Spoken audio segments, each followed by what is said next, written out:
Shalom Israel. Welcome back to Bible Basics. My name is Shamar, and to my left, Sean Apash.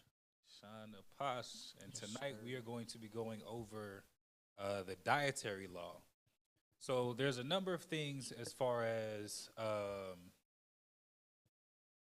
some of the big questions, right? As far as what are the dietary laws, and then some people ask about certain herbs. Just the various different things. So we're going to get into what the law says as far as the dietary law is concerned. Starting off in Leviticus chapter 11, and we're going to start at verse 1. Leviticus chapter 11 and verse 1. And the Lord spake unto Moses and to Aaron, saying unto them, Speak unto the children of Israel, saying, These are the beasts which ye shall eat among all the beasts that are on the earth. Mm-hmm. Whatsoever parteth the hoof and is cloven-footed, and cheweth the cud among the beasts, that shall ye eat. Nevertheless, these shall ye not eat of them that cheweth the cud. Hold on 1 second. So it says, whatsoever parteth the hoof. So it has to have a parted hoof and is cloven-footed, which is basically to have a smaller appendage that's higher up on the hoof, right? So you'll see that with deer. You'll see that with antelope. You'll see that with grazing animals commonly, right?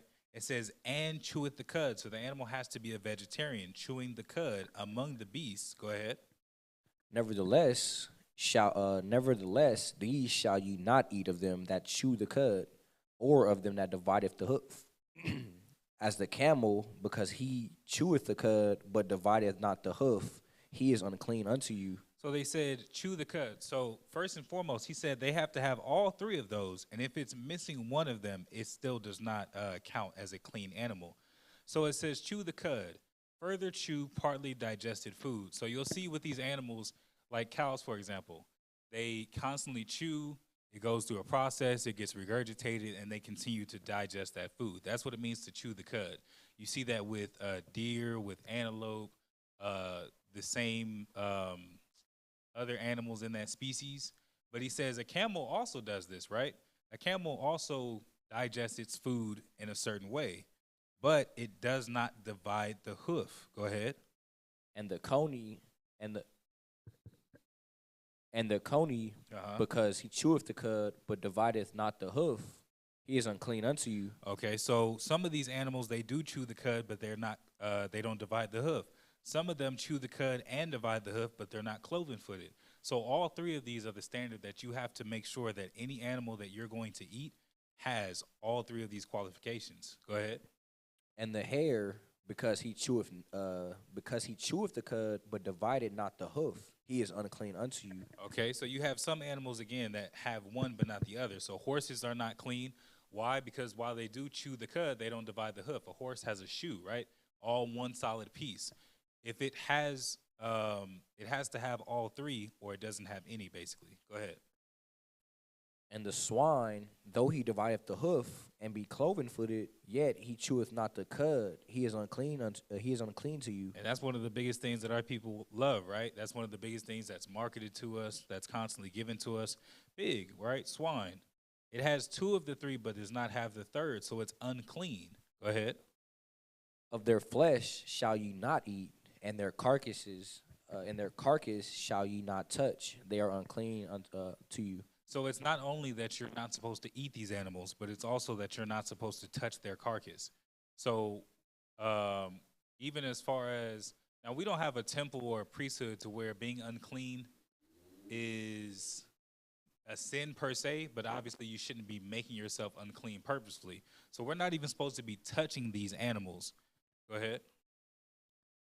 These shall ye eat of all that are in the waters, whatsoever hath fins and scales in the waters, in the seas, and in the rivers, them shall ye eat. Okay, and then he says when it comes to aquatic life, right?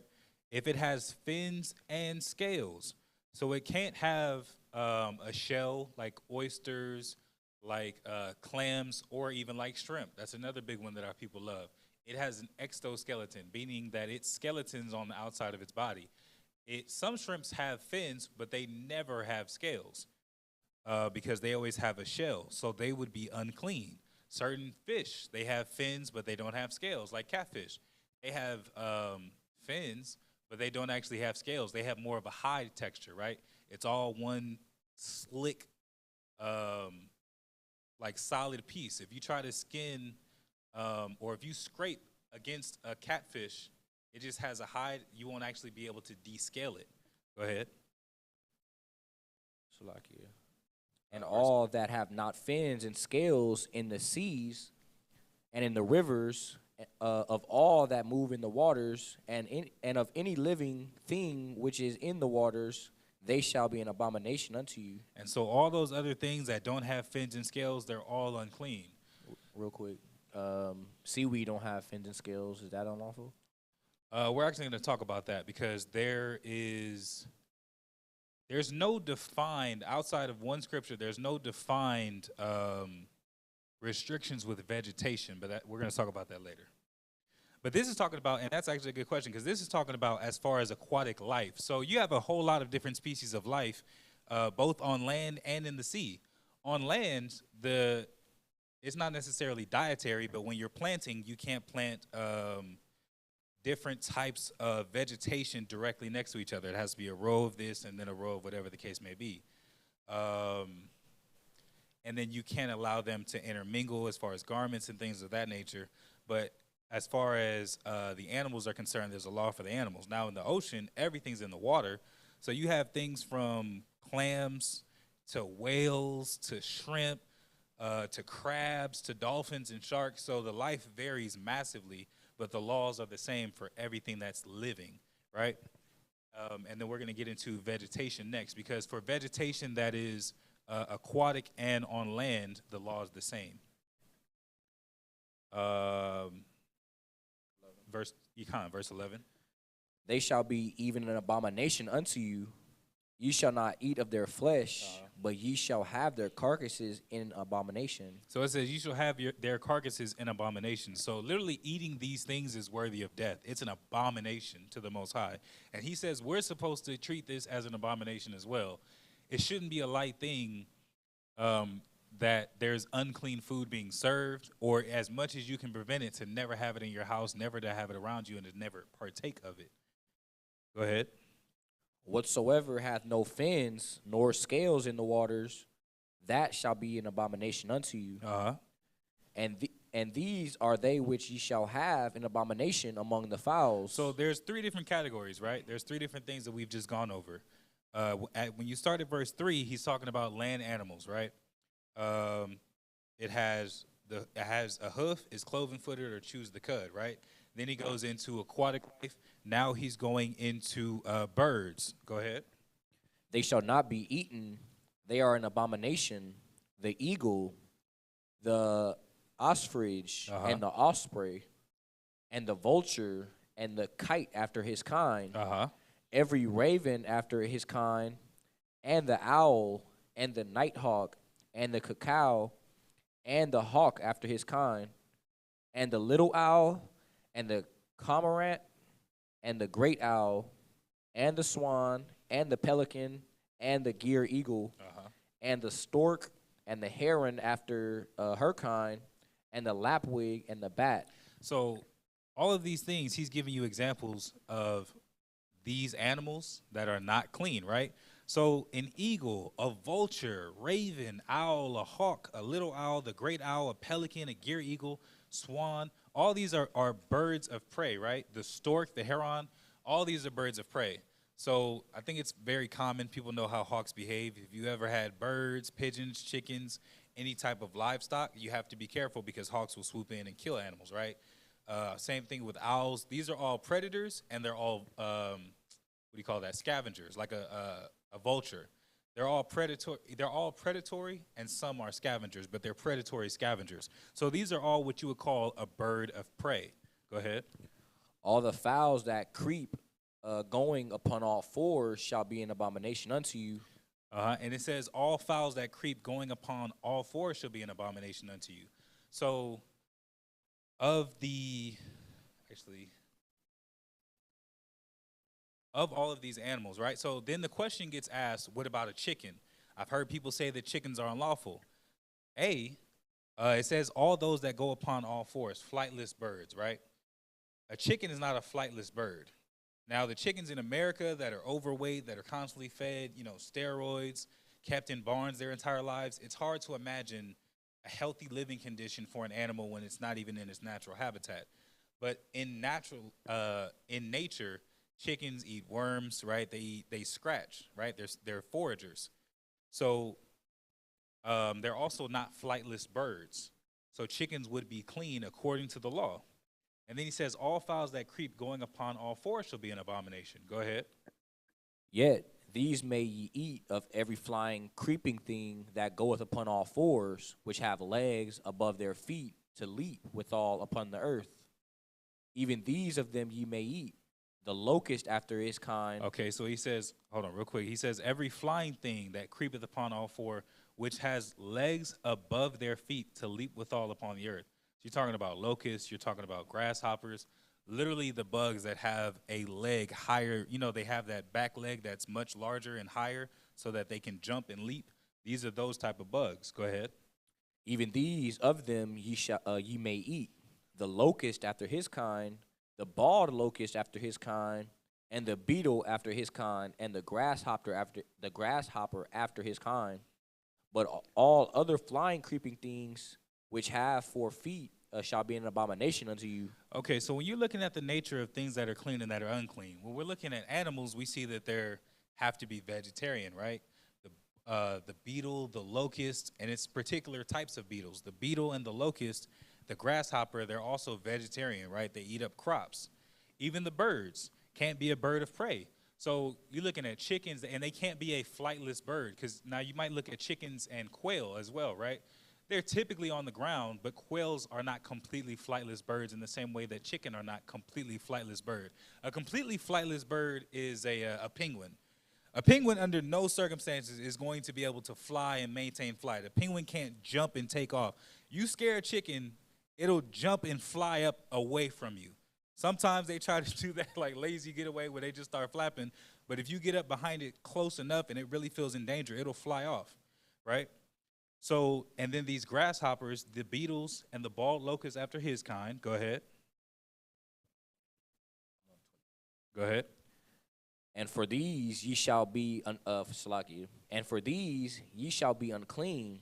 Whosoever toucheth the carcass of them shall be unclean until the even. Mm-hmm.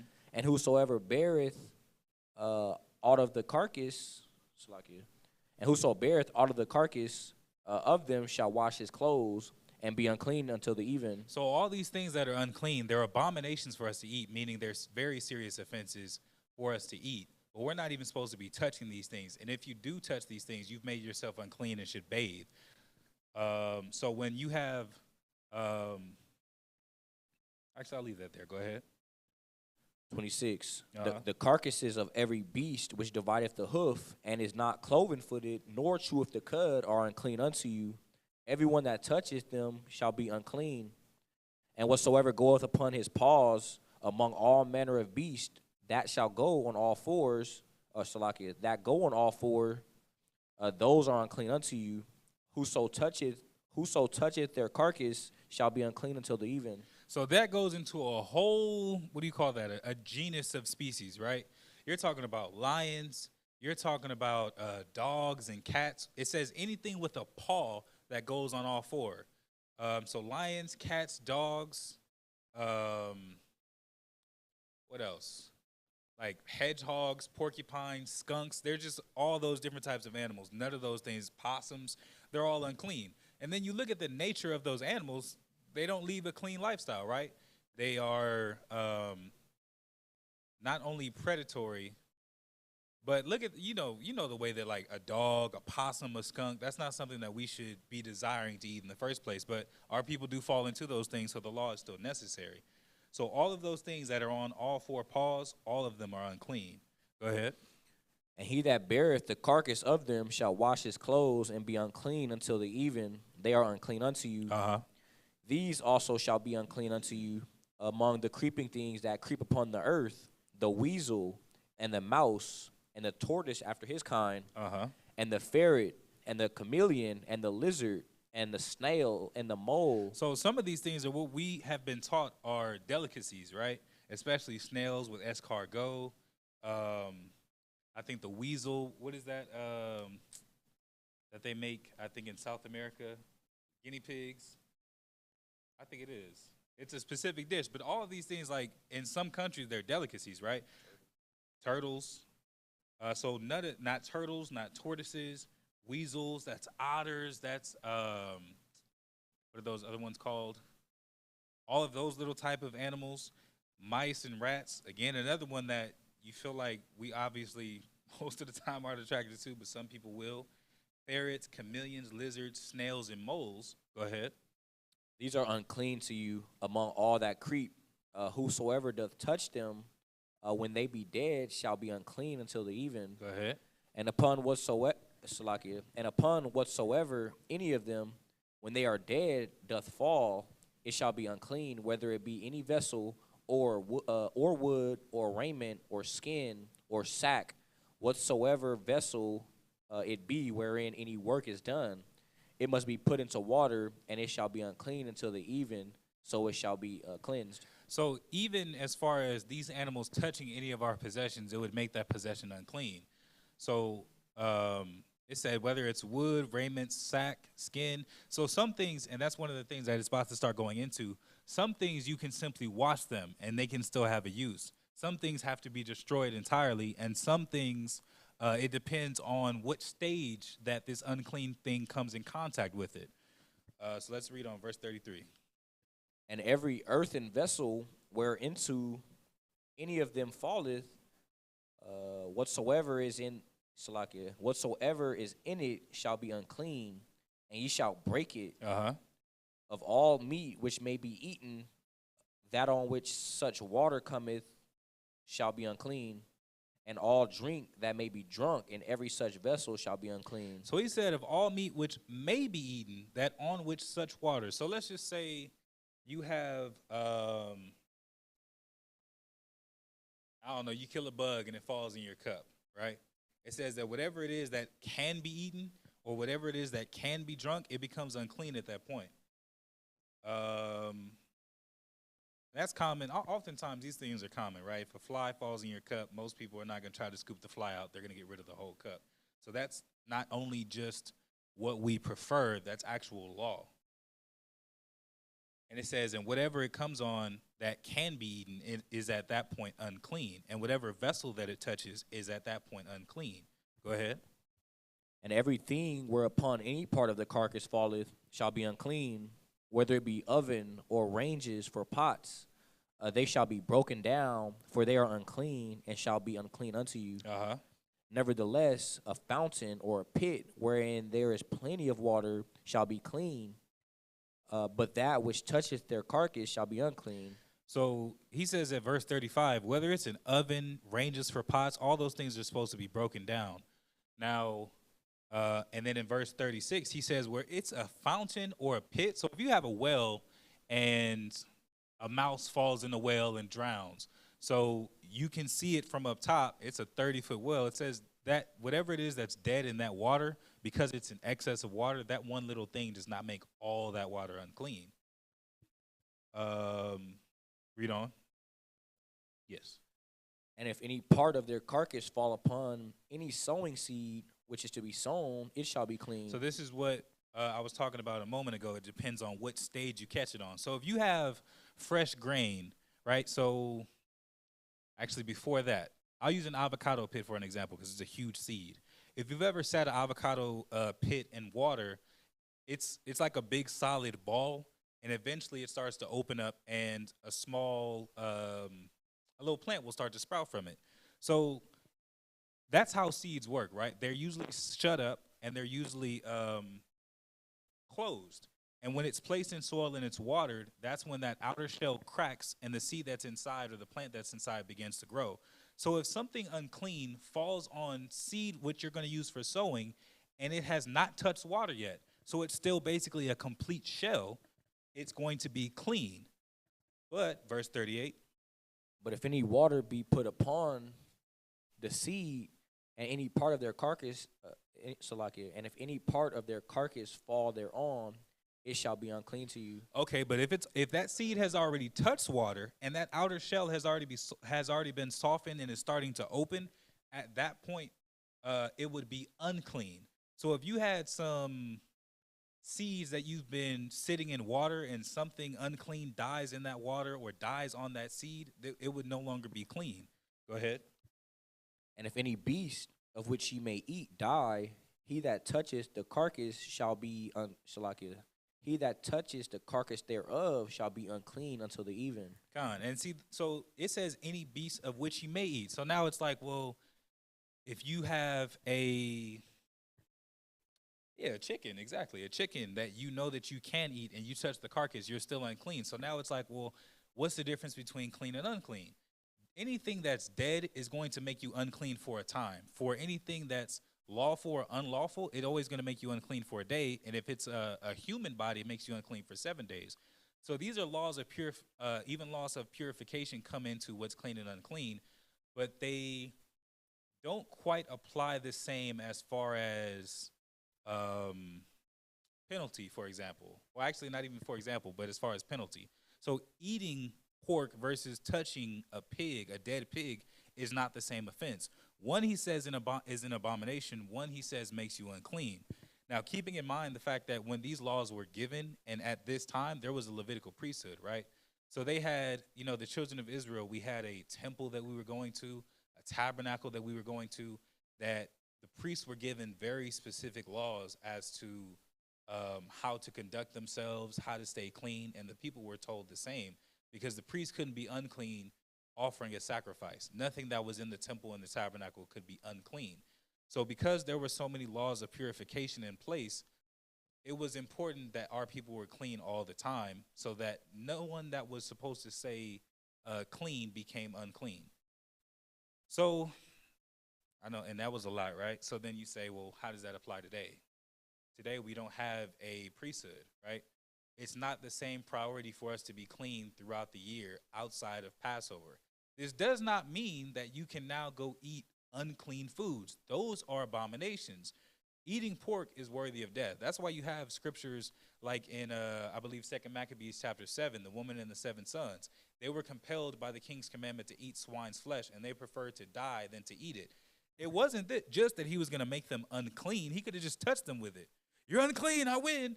He said, I want you to eat this because this is a capital offense only if you eat it. I can touch you with it. That'll make you unclean. All you got to do is go home and take a shower. You're good. I need you to commit the capital offense, partake of the flesh. So partaking of the flesh is the capital offense, whereas being unclean would have only been dangerous if we had the Levitical priesthood. You have to be conscious of those things on Passover, but how far do you really want to go? Because then if you go outside and you touch a doorknob, that a woman who was on her cycle touched that doorknob earlier that day, it gets complicated, right? So, and then mind you, we're in the most unclean place on earth. Prostitution is happening commonly. Women being on their cycles, people having sex with women on their cycles, running red lights, right? There, all type of foul imaginations and wickedness is present in this land. So it's that much more difficult for us to monitor every way that we know that we're clean or unclean. Now, there are things that you can control, right? The seed that departs from a man as far as ejaculation. You can control if a woman's unclean because of her menstrual cycle, she can't be present. You can control if you went to a funeral and you were a pallbearer, you open the casket, or if you're a mortician, that's something that you can control, because for a week before Passover, those are things that you can't deal with to make sure that you're clean. And in the scriptures, it talks about how if you're unclean by reason of a dead body, that's when the second Passover then comes in. So these things even apply with our food, but they don't have the same level of offense, right? You would be unclean if it touches something. So coming back to the scripture, right? So with all that being said, it says that if, let me read, can we read verse, go to verse 38. Let's go back to 38. But if any water be put upon the seed, and any part of their carcass fall thereon, it shall be unclean unto you. So, and read verse 39. And if any beast of which ye may eat die, he that toucheth the carcass thereof shall be unclean until the even. Okay, so he says this is a beast that you can eat that dies. So let's just say you have a chicken, right? Whether you cut its throat or whether it died of itself, when you touch the carcass of that dead animal, you are then unclean. That does not mean you've committed an abomination. It makes you unclean. So that's why I mentioned the laws of sacrifice, the Levitical priesthood. You'll see that being clean was a priority for our people because we had that law. We had the temple, and then when we didn't have the temple, we had a tabernacle. So it was very important to monitor whether you were clean or unclean. Now, in this land, you don't really have remotely as much control. Where are you going to go to become clean? And Bishop Tazaiwan just went in on a lesson, I think 3 Sabbaths ago, talking about the laws of purity, right? And all the different things that had to be done to assure that we were a clean people, that the Most High could at any time feel comfortable walking amongst us without finding something unclean or finding something abominable. And so that's why these laws are still written in a perspective of clean and unclean. So I hope this is making sense. Eating pork's flesh is an abomination. That's worthy of death. Touching a pig's body makes you unclean, but it requires that you wash your flesh and you're unclean until even. 2 entirely different outcomes. So in this instance, an animal that you can eat, its carcass touched something, or rather you touched its carcass, you would only be unclean until sundown. You would not be worthy of death because you touched its carcass. Verse 40. And he that eateth the carcass of it shall wash his clothes and be unclean until the even. He also that beareth the carcass of it shall wash his clothes and be unclean until the even. So this is talking about, like, if you're a butcher, right? Think about the process of dealing with that animal's carcass. Even if you have cows and chickens, you're still having blood, meat, all the different things that are coming out of an animal's body. It's not right for you to go from that, slaughtering animals, and then just instantly go to the temple. He said, no, you have to wash yourself and you'll be unclean until even. Once the evening time comes and it's a new day, then you can go and make the sacrifices you need to make, pay the visits, or whatever it is that you need to do. But you have that time period where you're unclean even from that which is clean. It is not a sin, right? This is not a capital offense, but this is for us to be able to navigate when we had and while we had that priesthood. Verse 41. And every creeping thing that creepeth upon the earth shall be an abomination. It shall not be eaten. Whatsoever goeth upon the belly, and whatsoever goeth upon all fours, or whatsoever hath more feet among all creeping things that creep upon the earth, them ye shall not eat, for they are an abomination. And that's another distinction. There are times where he says this makes you unclean, and times where he says these are abomination. So he gave 3 things in particular in verse 42. He said, whatever it is that goes upon all 4, actually, I'm sorry. He says, whatsoever goeth upon the belly. So that's usually, I think, the only snakes, lizards, things that where their stomachs are always touching the ground as they move. Those are all unclean. It says, or whatsoever goeth upon all 4. So it's on all four, but it's constantly on its stomach, like a platypus. Doesn't really rise off the ground. It kind of slides around. Salamanders, right? All those things. They have all fours, but they're always low and they're always upon their stomachs. And he also talked about chameleons and lizards as well. And it says, or whatsoever hath more feet. So centipedes, millipedes, spiders. What else has more than like? Right, just all of those, all these different bugs that have way more legs. All those things are unclean, and they're not just unclean. These are abominations. So these are things that you can never eat and never partake of, and they're a capital offense if you do. Go ahead. Ye shall not make yourselves abominable with any creeping thing that creepeth, neither shall Ye shall not make yourselves abominable with any creeping thing that creepeth, neither shall ye make yourselves unclean with them, that ye shall be defiled thereby. For I am the Lord your God. Ye shall therefore sanctify yourselves, and ye shall be holy, for I am holy. Neither shall ye defile yourselves with any manner of creeping thing that creepeth upon the earth. For I am the Lord that bringeth you up out of the land of Egypt to be your God. Ye shall therefore be holy, for I am holy. So the Most High says all these things are things that he does not want us to partake of, nor make ourselves unclean for, because we're defiling ourselves. And the Most High says he's holy, and he wants us to carry ourselves the same way. Let's go to Deuteronomy chapter 14. So Leviticus 11 and Deuteronomy 14 speak about a lot of the same things, but Deuteronomy talks about, let's go to verse 21, because this doesn't get mentioned, I don't think, in Leviticus 11, excuse me. Deuteronomy 14 and verse 21. Ye shall not eat of anything that dieth of itself. Thou shalt give it unto the stranger that is in thy gates, that he may eat it, or thou mayest sell it to an alien, for thou art an holy people unto the Lord thy God. Thou shalt not seethe a kid in its mother's milk. So he says you're not supposed to eat of anything that dieth of itself. So, you know, you have things like mad cow disease, sicknesses, whatever the case may be. Animals can get these things. So if you wake up in the morning and one of your oxen has died of itself, you have no idea what happened, you're not supposed to partake of that meat. But so that it's not a total loss, when you see the heathen, you know, they don't regard what they eat. They'll eat anything. You can give it to them. They don't have a problem with it. What's wrong with it? I died this morning. Oh, there's nothing wrong with that. He said you can go ahead and sell it to them. You can go ahead and give it to them, but we're not supposed to partake of it. And he says, thou shalt not see the kid in his mother's milk. So when you read right above that, he says we're a holy people, which means to be set apart. Seething a kid means to cook it, to boil it, bake it, whatever the case may be. You're preparing a baby lamb or a baby goat, which is a kid, in its mother's milk. So when you're talking about being separate, that sounds barbaric, right? The same milk that was just nourishing this baby animal a couple hours ago, you used to cook it. Sounds barbaric. So the Most High says, you're a holy people.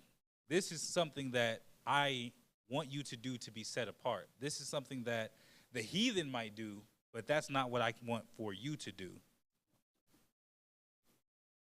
And let's go to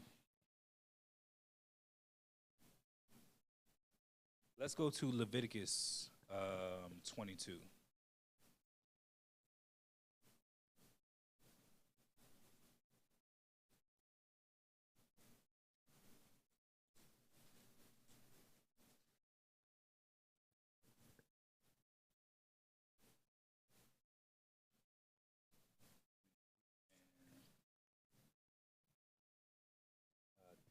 22 and 28.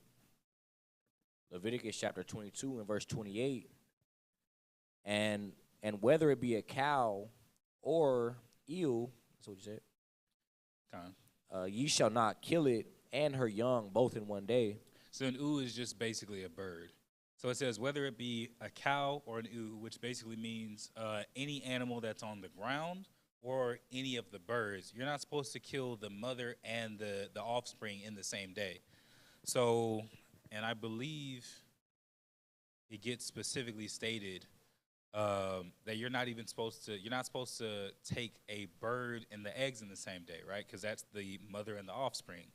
If you have, so let's just say you had a full-grown oxen, right, a female, and it had an offspring. And you have a big family, a family of 10, to where you guys are going to prepare that oxen and eat it yourselves. But it has a offspring, that might be a year or whatever the case may be. It's not that old. It's not an adult, but it's something. And you have guests coming in. You say, okay, well, I need more food than normal today, so I'm going to kill the mother and its offspring. The Most High said you can't do that. And then if it's a bird, you can't wake up one morning and say, man, I'm going to have eggs for breakfast, and then for dinner, I'm going to kill the mother hen and then eat that. You can't kill both in the same day. Let's go to Leviticus chapter 17. Stay in Leviticus. Chapter 17. And verse 15. Leviticus chapter 17 and verse 15. Actually, I'm sorry. Let's start at verse 11. Verse 11. Hold on. Wait. My bad. Start at verse 10. Verse 10. And whatsoever man there be of the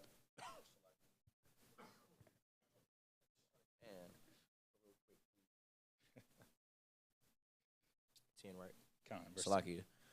And whatsoever man there be of the house of Israel, or of strangers that sojourn among you, that eateth any manner of blood, I will even set my face against that soul that eateth blood, and will cut him off from among his people. So we're not supposed to eat blood, right? So if you've ever seen like the Liver King, and that's why the scriptures talk about, lest there be any profane person as Esau, they get a kick out of it. The bloodier, the better. That's for the heathen.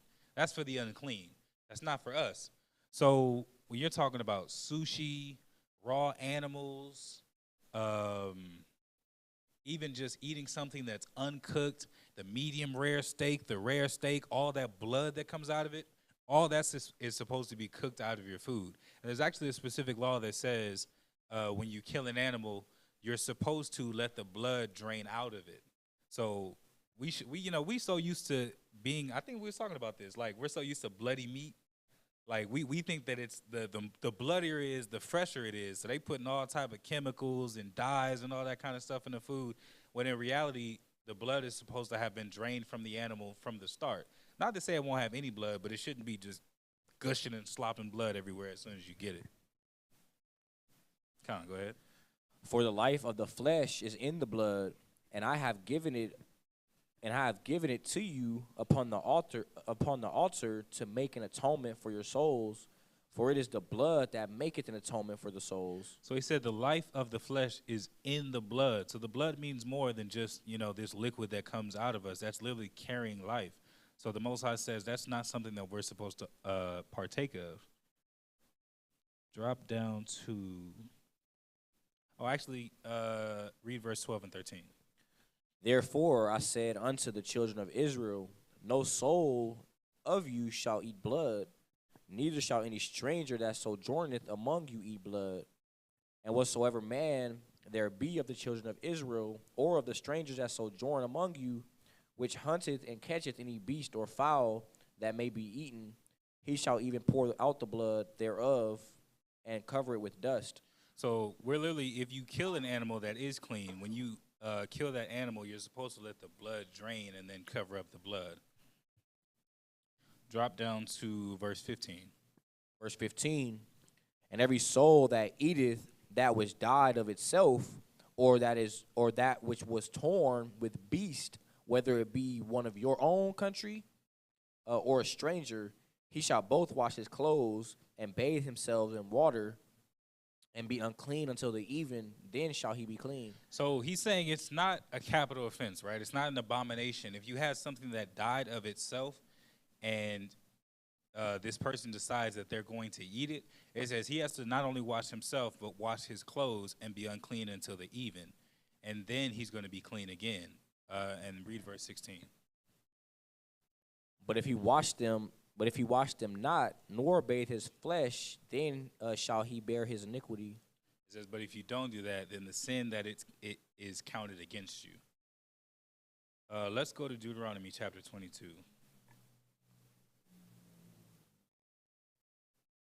So two things that this talks about, right? One of the questions is as far as whether or not eggs are lawful, right? Deuteronomy 22, let's get verse 6 and 7. Deuteronomy chapter 22, verse 6 and verse 7. Salakia. Verse 6.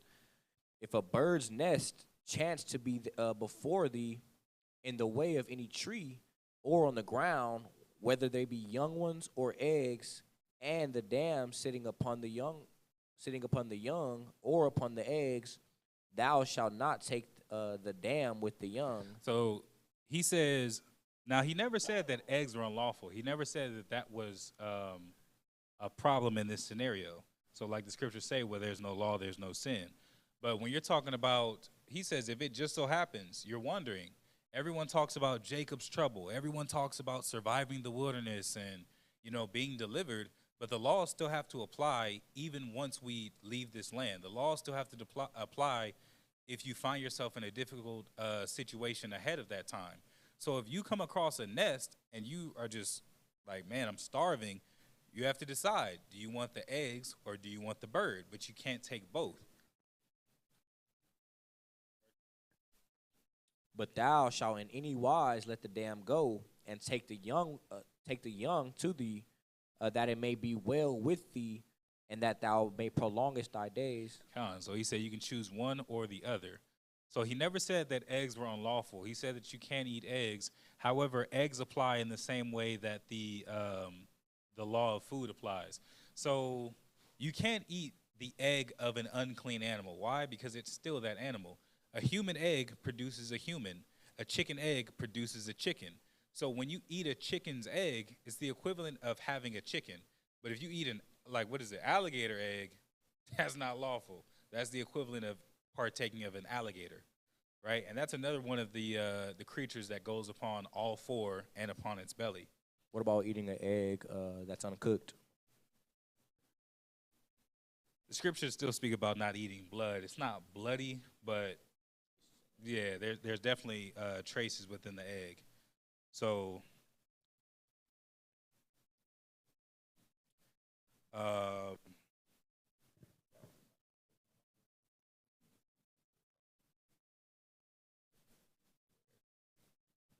here's what so with that, I would believe that it would have to be cooked, but it does not specifically stipulate that you have to cook an egg. However, if there are traces of blood, if it's developing, all that kind of stuff, the law applies the same.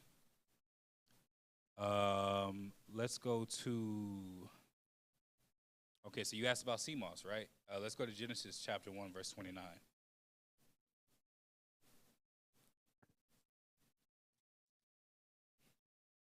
So people ask about sea moss, people ask about mushrooms, any type of fungi, and they say that these things are unlawful, right?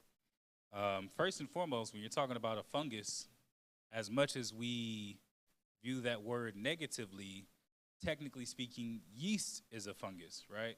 So that's in all your bread, in your baked goods, your pizza crust, your hamburger and hot dog buns. All these things that we commonly partake of contain yeast.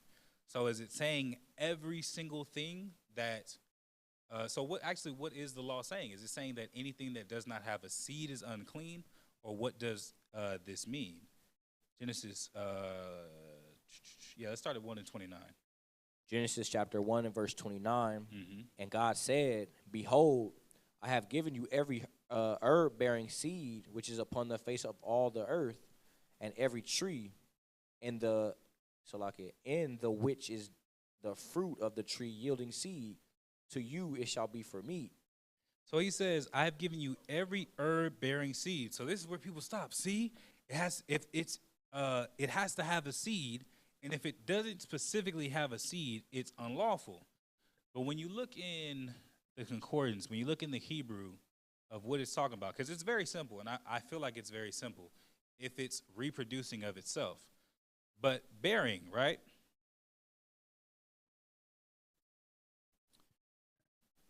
Coming from zerah, a primitive root. This is H22 and 32.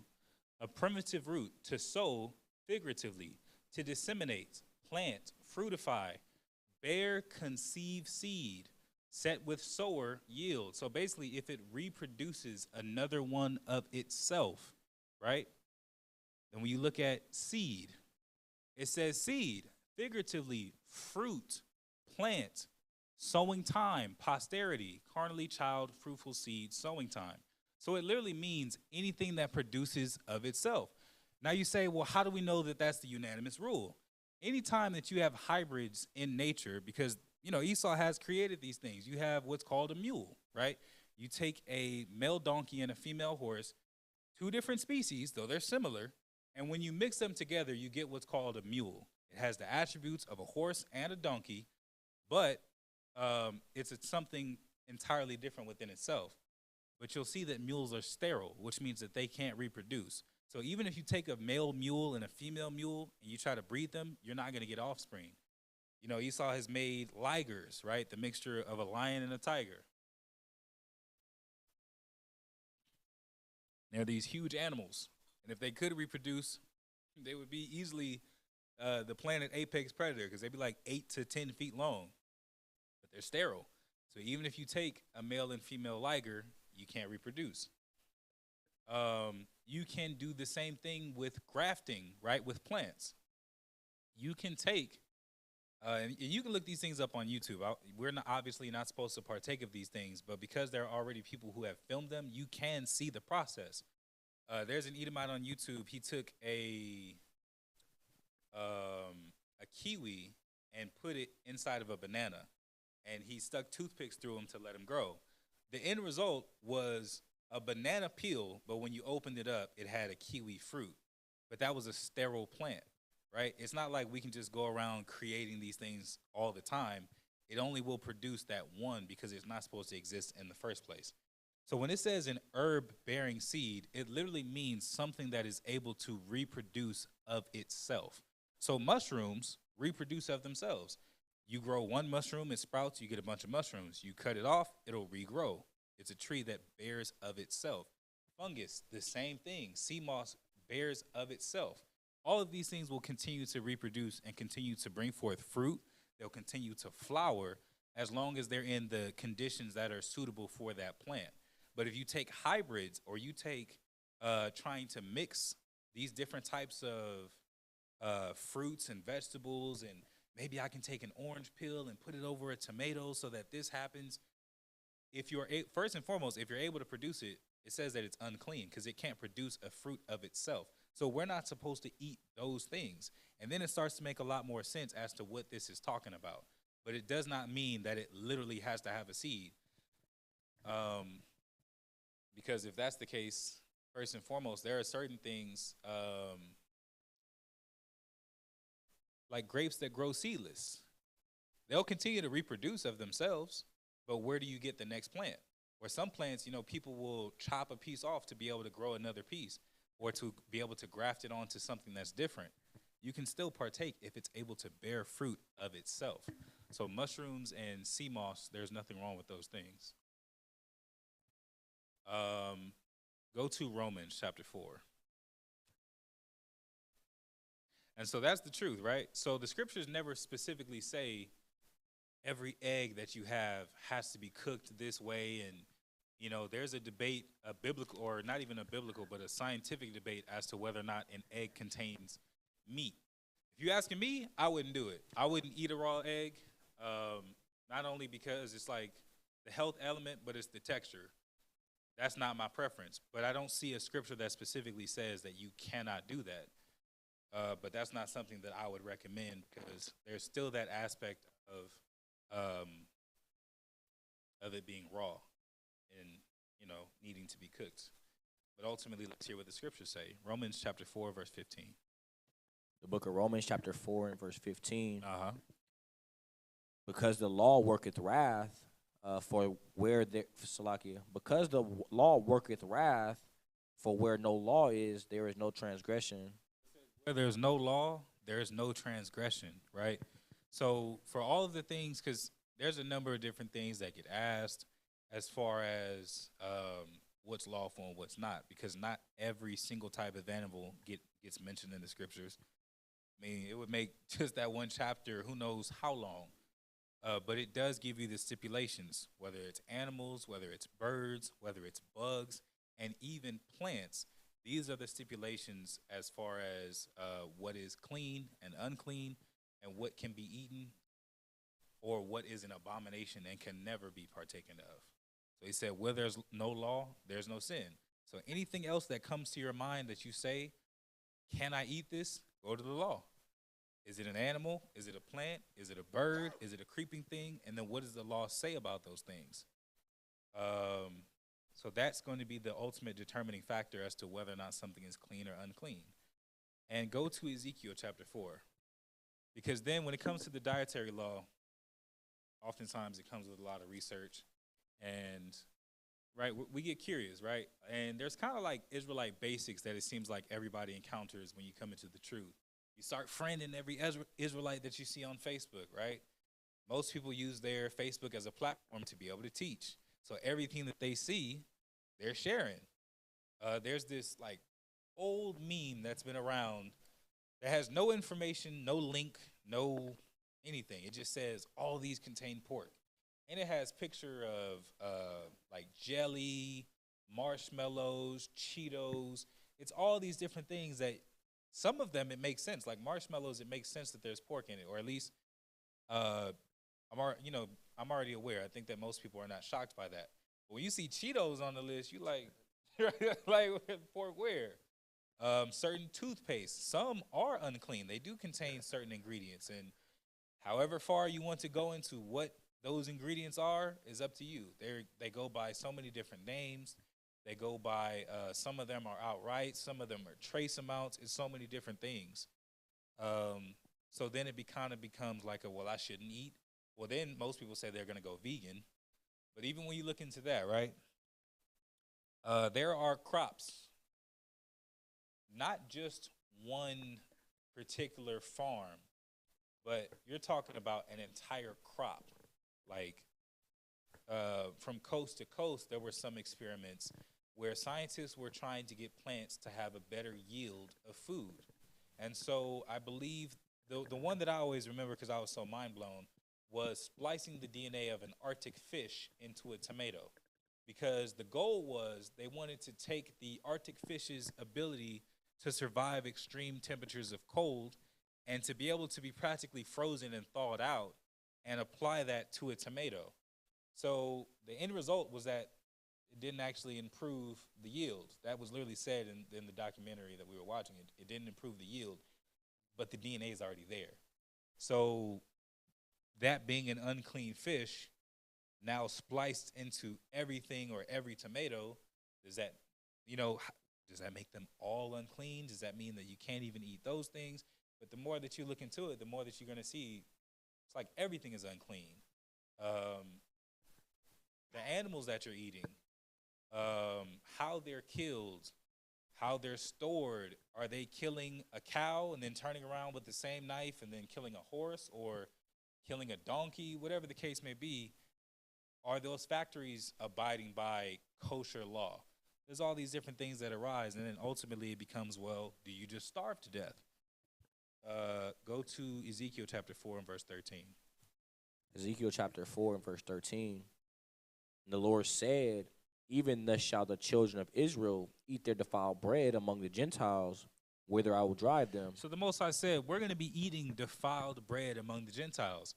Now, defiled and abominable are two entirely different things.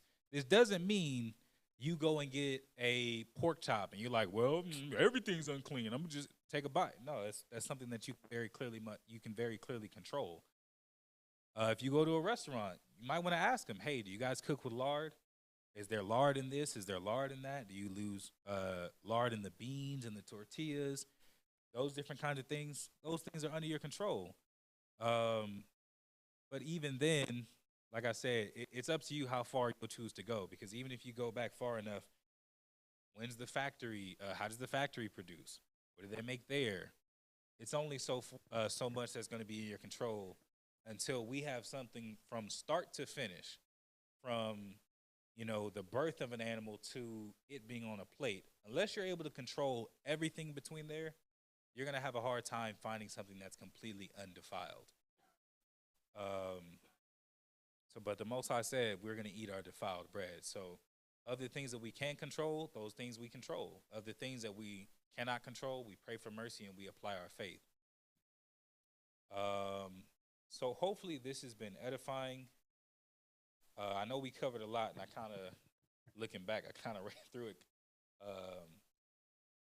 But hopefully it was, it brought some understanding, because there's so many different questions about the dietary law, so many different doctrines that kind of surface, and especially because everyone has a platform nowadays, you don't really have to be somebody who's revered or known to be intelligent or to be knowledgeable to teach.